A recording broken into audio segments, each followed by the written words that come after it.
At the prestigious Westbridge International High School, wealth and status meant everything. Luxury cars lined the school entrance every morning. Students wore designer watches, expensive shoes, and talked about vacations in Paris and Dubai. Among the school's most famous students were the Carter triplets. Incredible. Olivia the yacht Carter. Life is definitely for me. Sophia Carter. You have to show me Charlotte the Carter. photos later. The three 17-year-old sisters were beautiful, intelligent, and extremely wealthy. Their grandfather, Edward Carter, owned the powerful Carter Group, one of the largest companies in the country. Because of their wealth, many students admired them. Others feared them. The triplets were used to getting whatever they wanted. Then one day, a new student arrived. His name was Ethan Brooks. Unlike everyone else, Ethan came to school by bus. His uniform was old. His shoes were worn. He lived with his single mother, Sarah Brooks, who worked long hours as a hospital cleaner. Ethan had earned a full scholarship because of his exceptional grades. The moment Olivia saw him, she frowned. "Scholarship student," she whispered. Sophia laughed. "He looks like he borrowed those shoes from a museum." Charlotte smirked. "Welcome to Westbridge, poor boy." The triplets burst into laughter. Ethan heard every word. Please take the empty seat. But he Look at simply those sat shoes. down They're older and than the opened his school. notebook. Thank you, ma'am. Over the This is gonna following be months, interesting. Ethan became the favorite target of the Carter sisters. One afternoon in the cafeteria, Ethan sat alone eating a homemade sandwich. Olivia walked over. "What's that?" "A sandwich," Ethan replied calmly. Sophia leaned closer. "Looks disgusting." Charlotte placed a $100 bill on the table. "Here, Buy something decent for buy once. yourself some I don't need real your money. food." My mother taught me to earn The what I surrounding need. students Do you know who you're laughed. talking to? Nobody talks Ethan to us like pushed that. the money back. "I don't need your charity." Olivia's smile disappeared. "No one rejects a Carter." "Then maybe someone should." The cafeteria fell silent. The triplets stared at him. No one had ever spoken to them like that before. From that day onward, they hated him even more. Despite the bullying, Ethan continued excelling in school. Soon he became the top student. To Olivia's horror, Ethan surpassed her grades. To Sophia's frustration, he won the debate championship she wanted. To Charlotte's annoyance, he became captain of the science competition team. Every victory made him more popular. Students began respecting him. The triplets couldn't understand why. "He has nothing," Olivia complained. "Yet everyone likes him," Sophia added. Charlotte crossed her arms. "Maybe because he's actually a decent person." The room became quiet. For a moment, even Charlotte seemed surprised by her own words. One evening, Edward Carter was reviewing old family documents. Among them was a photograph from 20 years earlier. A young woman smiled beside his son, Richard Carter. The woman's name was Sarah Brooks. Edward froze. He remembered her. Years ago, Richard had fallen deeply in love with Sarah. But Edward had disapproved of the relationship.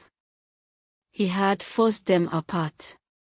Soon after, Richard married another woman. A few years later, Richard and his wife died in a car accident. The Carter family believed Richard had never had children. Or so they thought. Edward looked again at the photograph. Then at another picture recently shared by the school. "Ethan." The resemblance to Richard was undeniable. The same eyes. The same smile. The same face. Edward immediately ordered a private investigation. Weeks later, the investigator arrived. "Sir," he said nervously, "the DNA results are complete." Edward's hands trembled. "And Ethan Brooks is Richard Carter's biological son." Edward sat down heavily. For years he had searched for an heir. And the heir had been living in poverty. The old man closed his eyes. The guilt nearly crushed him. Sir, the results are confirmed. Tell me. Ethan Brooks is Richard Carter's biological son. Richard's son? Yes, sir. All these years, my grandson was living in poverty. In the mansion. Olivia, Sophia, and Charlotte sat beside their grandfather. "Why are we here?" Olivia asked. Edward looked serious. "There's something you need to know." The room became silent. The old man took a deep breath. "Ethan Brooks is your brother." The sisters stared blankly. Then Sophia laughed. "Good joke, Grandpa." "I'm not joking." Charlotte slowly stood.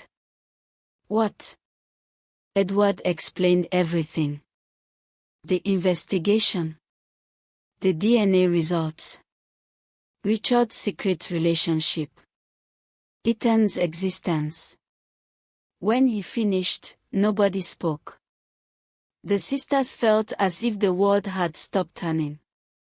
The post-scholarship student they had humiliated for months was family. Monday morning arrived. A black limousine stopped outside the school. Students gathered around. The door opened. Ethan stepped out. Beside him stood Edward Carter. Everyone gasped. The principal immediately greeted them. Minutes later, an emergency assembly was announced. Edward stood on stage. "I would like everyone to meet my grandson, Ethan Brooks Carter." The entire hall erupted in shock. Olivia felt her face burn. Sophia looked ready to faint. Charlotte couldn't even speak. Edward continued. "Ethan is the only surviving son of Richard Carter and the legal heir to the Carter family." Silence. Then whispers exploded throughout the hall. The boy everyone had mocked was now the richest student in school. That afternoon, the triplets approached Ethan. For once, none of them looked confident. Olivia spoke first. "We owe you an apology." Sophia nodded. "We treated you terribly." Charlotte looked down. "We were wrong." Ethan remained quiet. "You made my life difficult." The sisters couldn't deny it. But Ethan continued, "I don't want revenge." They looked up. "I know what it's like to be judged." Olivia's eyes filled with tears. "Can you forgive us?" After a long pause, Ethan smiled. "Only if things change." "We promise." And for the first time, the four siblings smiled together. Months later, the Carter family was completely different. Ethan moved into the mansion but never forgot his mother. Sarah Brooks was treated with respect and gratitude. The triplets slowly became protective older sisters instead of bullies. Together they helped create scholarship programs for underprivileged students. One evening, Edward watched his grandchildren laughing in the garden. For years he had feared losing his family's legacy. Instead, he had found something more important. A family reunited. And standing at the center of it all was the boy everyone once called poor.